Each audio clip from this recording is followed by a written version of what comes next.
بات اللہ کی ماننا. قبر کے اندر امتحان 3 باتوں کا بتایا اگر یاد رہا ہو. جس نے جواب برابر دے دیا اس کے لیے تو قبر کھل گئی اور قیامت تک بہت مزے میں رہے گا. لیکن جس نے جواب برابر نہ دیا تو پھر اس کے لیے اژدہے لگیں گے، آگ لگے گی اور چاروں طرف سے اس کی تکلیف ہوگی اور چیخیں مارے گا.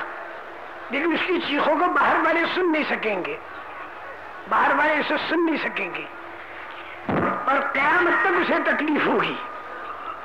اور وہ یہ کہے گا کہ اللہ میرے کو واپس کر. تکلیف والا قبر میں کہے گا اللہ تو میرے کو ریورس کر. اور جو راحت والا ہوگا فرما بردار وہ یہ کہے گا کہ اللہ پاک تو قیامت کو قائم کر تاکہ یہ نعمتیں ساری ہم کو ملنی شروع ہو جائیں. اب قیامت کے دن کا جو امتحان ہوگا اس میں 5 باتیں بولو گے تو نہیں. دنیا کے اندر کا امتحان 2 باتیں، قبر کے اندر کا امتحان 3 باتیں اور قیامت کے دن کا امتحان 5 باتیں. اللہ کے سامنے کھڑا ہونا ہوگا ہر آدمی کو اور اللہ پاک 5 باتوں کا حساب لیں گے ہر ایک سے. میرے لیے بھی دعا کرو کہ اللہ ان 5 باتوں کا جواب میرے لیے آسان کرے اور اللہ تمہارے لیے بھی آسان کرے. 5 باتیں جو اللہ پاک پوچھیں گے، ایک تو اللہ پاک یہ پوچھیں گے کہ تو نے اپنی عمر کہاں گزاری. دوسری بات تو نے جوانی کہاں گزاری. تیسری بات تو نے مال کہاں سے کمایا، حلال کا تھا یا حرام کا. چوتھی بات تو نے مال کو خرچ کہاں پر کیا. اور 5ویں بات یہ پوچھیں گے کہ جتنا تو جانتا تھا اس پر عمل کتنا کیا. یہ 5 باتوں کا جواب دینا پڑے گا.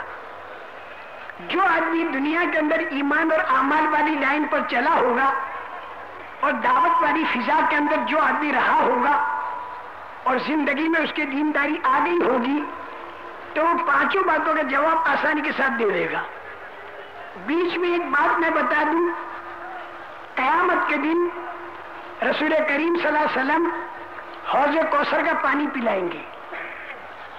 ایمان والے اور اعمال والے جو ہوں گے ان کی نیند تو پوری ہوگی قبر میں اور ان کو ناشتہ کرایا جائے گا قیامت کے دن عرش کے سائے کے نیچے. یہ پوری زمین جو ہے اس کی تو بنے گی روٹی اور مچھلی کے کلیجے کا جو زائد حصہ ہوگا اس کا بنے گا کباب اور یہ وہاں پر جا کر کریں گے ناشتہ اور امید ہے کہ بھوک دور ہو جائے گی. پیاس دور کرنے کے لیے حوض کوثر کا پانی ہوگا، شہد سے زیادہ میٹھا، برف سے زیادہ ٹھنڈا، دودھ سے زیادہ سفید اور مشک سے زیادہ خوشبودار اور سب سے زیادہ انسان کو خوش کرنے والی جو چیز ہوگی وہ یہ کہ پلانے والا کون ہوگا. پلانے والے رسول پاک صلی اللہ علیہ وسلم ہوں گے جو بھر بھر کے پلاتے رہیں گے اور فرمائیں گے میں پہچان پہچان کر پلاؤں گا، میری امت کو پہچان پہچان کر پلاؤں گا. لوگوں نے پوچھا حضرت کیسے پہچانو گے؟ تو فرمایا کہ پچکلیان گھوڑے، کالے کالوٹے گھوڑوں کے بیچ میں آدمی پہچان لیتا ہے. تو میری امت جو وضو کرتی ہے تو وضو جہاں جہاں پانی جاتا ہے وہ چمک رہی ہوگی، میں پہچانوں گا کہ میرا امتی ہے. 2 باتیں بھولیو مت. قبر کے اندر تو ضرورت پڑے گی کہ ہم نبی کریم صلی اللہ علیہ وسلم کو پہچانے اور قیامت کے دن ضرورت پڑے گی اس بات کی کہ نبی کریم صلی اللہ علیہ وسلم ہم کو پہچانے. کتنے بجے بیان شروع کیا میں نے؟ 6 اچھی بات، سمجھ میں آئی نا بات نہیں؟ قبر میں ضرورت ہے کہ ہم نبی کریم صلی اللہ علیہ وسلم کو پہچانے اور قیامت میں ضرورت پڑے گی کہ نبی پاک صلی اللہ علیہ وسلم ہم کو پہچانے.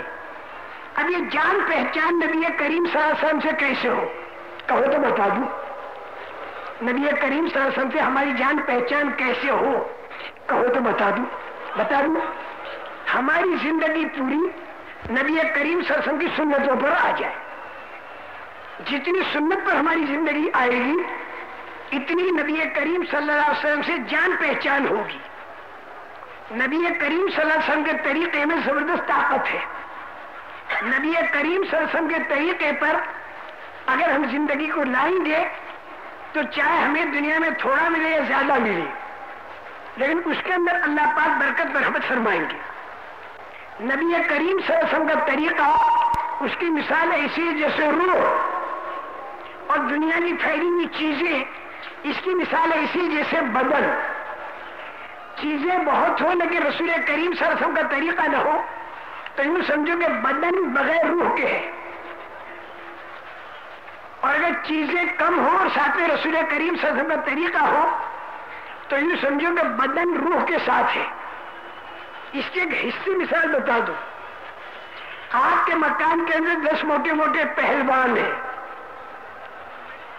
لیکن ان کی جان نکل چکی، ان کی لاشیں پڑی ہیں۔ یہ 10 موٹے موٹے پہلوان آپ کے کسی کام کے نہیں، لیکن اسی گھر میں 12 سال کا ایک دبلا پتلا لڑکا بھی ہے زندہ، وہ آپ کے سارے کام کر دے گا، جو چائے منگواؤ، دودھ منگواؤ، دفتر منگواؤ، سارے کام کرے گا، بھاگے گا دوڑے گا، کام کرے گا، ہے دبلا پتلا اور ہے زندہ۔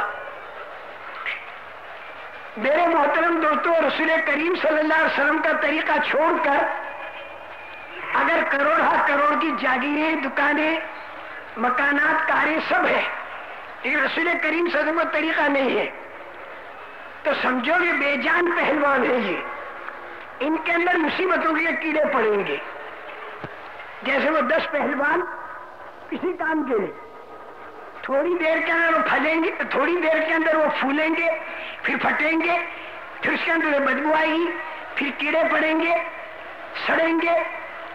تو اسی طرح جتنی دنیا کی چیزیں نبی کریم صلی اللہ علیہ وسلم کا طریقہ چھوڑ کر حاصل کی جائیں گی، اس کے اندر مصیبتوں کے کیڑے پڑتے ہیں اور پریشانیاں آتی ہیں۔ یہی پریشانیاں پورے عالم کے اندر انسانوں کو پریشان کر رہی ہے، اور نبی کریم صلی اللہ علیہ وسلم کے طریقے کے ساتھ اگر چھوٹی دکان ہے، چھوٹا مکان ہے اور سیدھے سادے کپڑے، اسی کے اندر اللہ پاک زندگی بنا دے گا۔ جیسے 10 سال کا 12 سال کا لڑکا، تو زندگی بھر کے لیے اسے ذہن میں بٹھا لو اور میں بھی بٹھا لوں، میرا بیان میرے کو اس وقت فائدہ دے گا جبکہ میں بیان کرنے کے وقت میں یہ سمجھوں کہ یہ مذاکرہ کر رہے ہیں ہم، اور اگر میرے ذہن میں یہ بات آ گئی کہ میں تو بالکل اوپر پہنچ چکا ہوں اور یہ سارے کیڑے مکوڑے جمع ہیں تو ان کی اصلاح کے لیے میں بیٹھا ہوں، اگر یہ بات میرے ذہن میں آ گئی تو سب سے پہلے میرے بیان کا نقصان میرے کو ہوگا۔ اللہ مجھے معاف کرے۔ بیان کرنے کے وقت بھی آدمی کو جب بیان کرنا ہو یا تعلیم کا حلقہ کرنا ہو، جو کچھ بھی دین کا کام کرنا ہو، تو سب سے پہلے ذہن کے اندر یہ بات لے لے کہ میرے بیان کرنے سے لوگوں پر اثر نہیں پڑے گا، اثر کا ڈالنا یہ کام اللہ کا ہے، کرنے والے اللہ ہے۔ میرے بیان سے ہدایت نہیں ملتی، ہدایت تو اللہ دیں گے جس کو اس کو ملے گی۔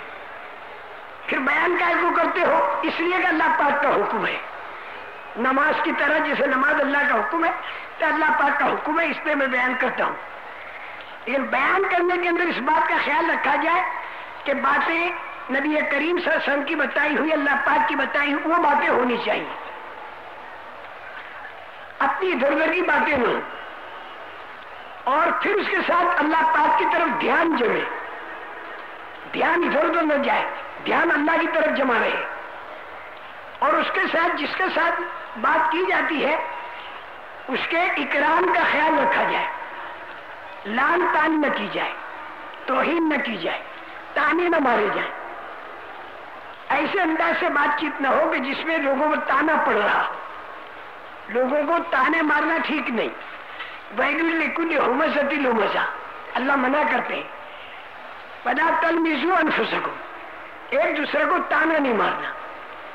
آدمی سے اونٹ چوک اگر ہو جائے تو سوجھ بوجھ کے ساتھ ذہن بنانے کی بات کرے، اس کو تانا نہ مارے۔ گھروں کے اندر بھی جب آپ چیلے پورے کر کے جاؤ تو وہاں پر بھی ذہن بنانے کی بات کرو، جا کر ایک دم سے غصہ مت ہو جاؤ، بہت سنجیدگی کے ساتھ ان کو سمجھانے کی کوشش کرو۔ ہمارا کام جو ہوگا وہ ذہن بنانے کے ساتھ ہوگا، اور بار بار نیت کو ٹٹولتا رہے کہ کہیں میری نیت کے اندر کوئی خراب بات تو نہیں آ رہی، کہ لوگ میرا بیان سن کر مجھ سے جڑ جائیں، کہیں ایسا تو نہیں آ رہا، تو بار بار اپنی نیت کو بھی ٹٹولے اور ذہن کے اندر اس بات کو رکھے کہ ہر آدمی اپنی ذات سے لے کر تو پورے عالم کا اور قیامت تک اس زمانے کا فکر کرنے والا بن جائے ہر مسلمان، کیونکہ رسول کریم صلی اللہ علیہ وسلم کے بعد نبی کوئی آنے والا نہیں، تو نبیوں والا یہ دعوت کا کام ساری امت کے اوپر اللہ رسول نے ڈالا، تو پوری امت پوری زندگی دعوت کا کام صدیوں تک کرتی رہے۔ لیکن اس میں تمہیں فکر ہوگا کہ پھر ہمارے کاروبار کا اور گھر کا کیا ہوگا؟ کاروبار اور گھر نبی کریم صلی اللہ علیہ وسلم کے طریقے پر آ گیا اور نبی کریم صلی اللہ علیہ وسلم کی بتائی ہوئی ترتیب پر آ گیا، تو انشاءاللہ یہ کاروبار جو ہوگا یہ بھی دعوت بنے گا، اور انشاءاللہ یہ گھر جو ہوگا یہ بھی دعوت بنے گا، ہر چیز دعوت بنے گی۔ رکشاؤں کا رکشا چلانا بھی دعوت بنتا ہے، ٹیکسی ڈرائیوروں کا ٹیکسی کے چلانا یہ بھی دعوت بنتا ہے۔ وہ تو اندر کی ایک دھن ہے، جب وہ دھن آدمی کے اوپر سوار ہو جاتی ہے تو ہر جگہ وہ بے چین اور بے قرار رہتا ہے ندیوں کی طرح۔ جب اللہ کے حکموں کو ٹوٹتا ہوا دیکھتا ہے تو اسے ایک دم سے بے چینی ہو جاتی ہے کہ اللہ تیرے حکموں کا ٹوٹنا جہنم کی آگ کا جلنا ہے، اے اللہ یہ جہنم کی آگ بھی جل رہی ہے، اس کا کیا ہوگا؟ بے چین ہو جائے، جیسے نبی کریم صلی اللہ علیہ وسلم بے چین ہو جاتے تھے، ایک ایک کے پیچھے پیچھے جا کر اسے سمجھاتے تھے، ایک ایک کے پیچھے جا کر سمجھاتے تھے رسول کریم صلی اللہ علیہ وسلم۔ اور جسے سمجھاتے تھے تو بعضے وہ تھے جو آپ کے چہرے مبارک کے وہ تھوک دیتے تھے، بعضے دھول اڑاتے تھے، بعضے آپ کے گلے کے اندر ٹھنڈا ڈالتے تھے، بعضے آپ کے راستے میں کانٹے بچھاتے تھے، بعضے آپ کو دھکا مارتے تھے اور آپ گر پڑتے تھے، پھر دوسری مرتبہ دھکا مارنے والوں کے پاس بھی تشریف لے جاتے تھے، بار بار جاتے تھے اور بزبان حال اس بات کو بتاتے تھے کہ تم نے تو میرے کو دھکا مارا لیکن میں تمہارے پاس دوبارہ آیا ہوں، کیونکہ میں اللہ پاک کا سچا نبی ہوں۔ مرنے کے بعد والی جو زندگی میں تمہیں بتا رہا ہوں قبر کی اور قیامت کی جو زندگی میں بتا رہا ہوں، تم نے میرے کو دھکا مارا لیکن میں پھر بار بار تمہارے پاس آتا ہوں تاکہ تم میرا طریقہ اور میرا دین لے لو، تاکہ قبر میں تم کو فرشتے دھکے نہ مارے، قیامت میں تم کو فرشتے دھکے نہ مارے۔ فرشتے جب دھکے مارے، فرشتوں کے دھکوں سے بچانے کے لیے میں آیا ہوں اور بار بار تمہارے پاس آتا ہوں کہ فرشتے تمہیں قیامت میں دھکے نہ مارے۔